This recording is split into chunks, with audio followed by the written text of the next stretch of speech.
Welcome back to the American Legends Watch channel. Very excited today to have a Christopher Ward finally in for review. They kindly sent me a lovely Bel Canto, and I'm very excited to show this to you guys. So inside is very sturdy presentation box with this elegant woodwork. We have cleaning cloth, and then right inside is, oh my goodness, look at this piece of artwork for the wrist. This is a C1 Bel Canto Rosa. Let's get in nice and close here and take a look at all of the intricate work happening here on this incredible, really technologically innovative. This came out here in the last few years and really has taken the watch world by storm.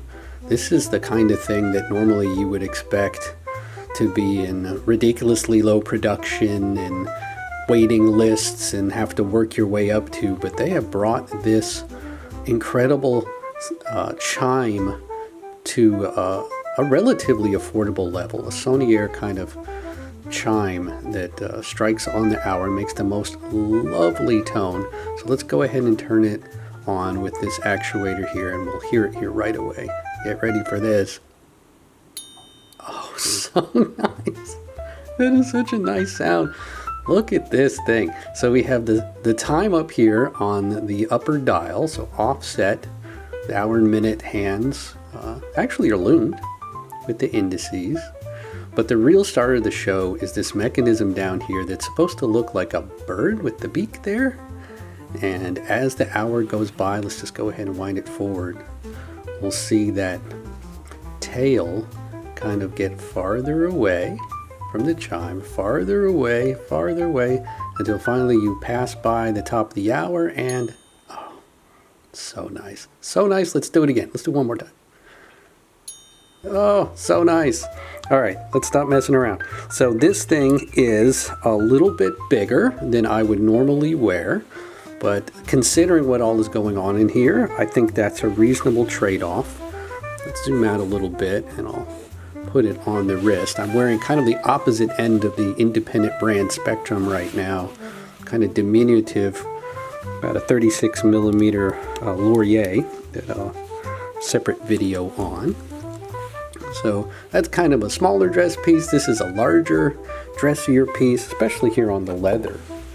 It's pretty dressy, so I'm going to put this on here against a nice crisp Brooks Brothers dress shirt and just kind of see how that works together. And despite being about 13 millimeters tall, relatively cuff friendly. A nice smooth bezel there. All the metal work here, all the case design, it's very nicely smooth with nice little beveled polished edges. Not really a slab side, even though there's a significant amount of height here to accommodate everything that's going on. You don't get any sharp catching corners on these lugs.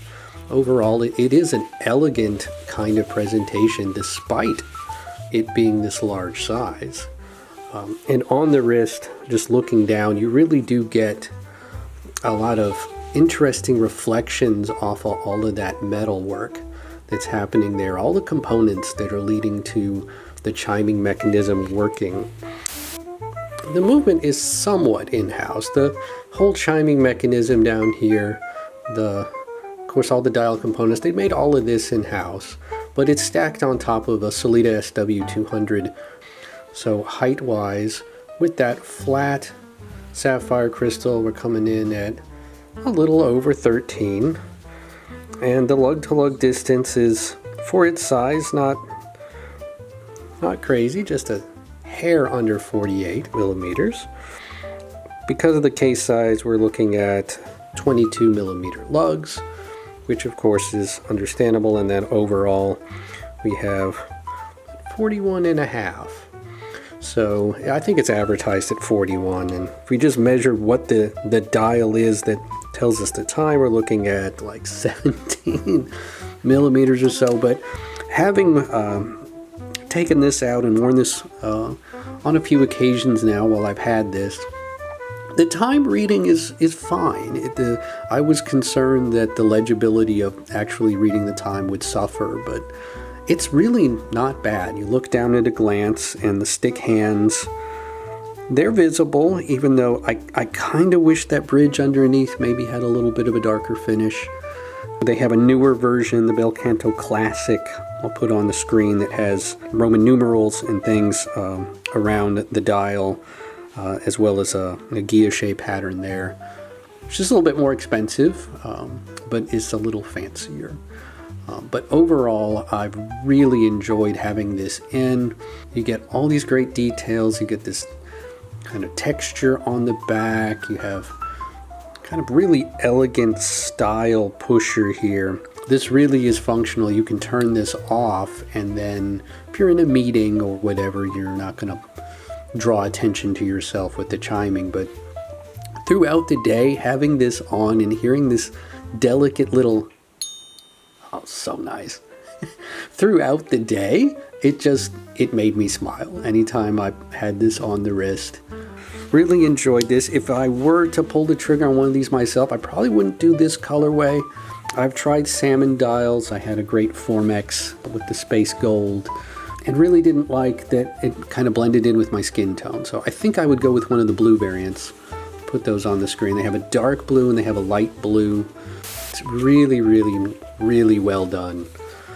Even the titanium clasp is just very well done. The only thing that they could maybe add in the future would be a on-the-fly adjustment, but it just feels nice on the wrist. The finishing here just as nice on the clasp as the titanium case itself.